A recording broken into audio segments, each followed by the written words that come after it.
আমার নামটা মনে রাখেন, MJ, ক্রিকেটার MJ ডিয়ার। আমি বাংলাদেশকে T20 ODI 2 ফরম্যাটের মধ্যে যে কোনো এক ফরম্যাটে বাংলাদেশকে ওয়ার্ল্ড কাপ জিতাবো ইনশাল্লাহ। নাজমুল হোসেন শান্ত পারবে না।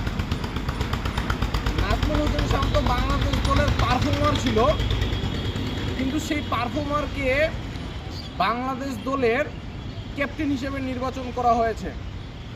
এতে দলের একটা ভারসাম্য হারিয়ে ফেলেছে বাংলাদেশ। MS ধোনিকে যদি উইকেটের পেছন থেকে সরিয়ে mid on, mid of, extra cover বা মিড উইকেটে ফিল্ডিং করানো হয়, MS ধোনি কিন্তু প্রপার প্ল্যানিংয়ের সঙ্গে সঙ্গে ফিল্ডিং পরিবর্তন, বোলার সিলেক্ট কিংবা ব্যাটসম্যানের ধরন বুঝতে পারবে না। ব্যাটসম্যানের ধরন, ফিল্ডিং সেট আপ এবং বোলার সিলেক্ট করার ক্ষেত্রে আপনাকে উইকেটের পেছনেই থাকতে হবে। আর MS ধোনি উইকেটের পেছনে থাকায় এই কাজগুলো প্রপার প্ল্যানিংয়ের সঙ্গে করতে পারে।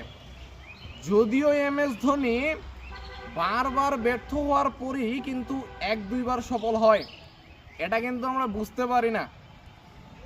তো আমি উইকেট কিপার, আমি একজন ব্যাটসম্যান।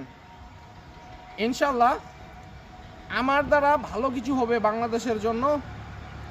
মূলত ফ্রাঞ্চাইজি BPL টুর্নামেন্টে T20-তে পার্টিসিপেট করার জন্য আমি নিজেকে প্রস্তুত করেছি। ইনশাল্লাহ আমার দ্বারা ভালো কিছু হবে। ধন্যবাদ।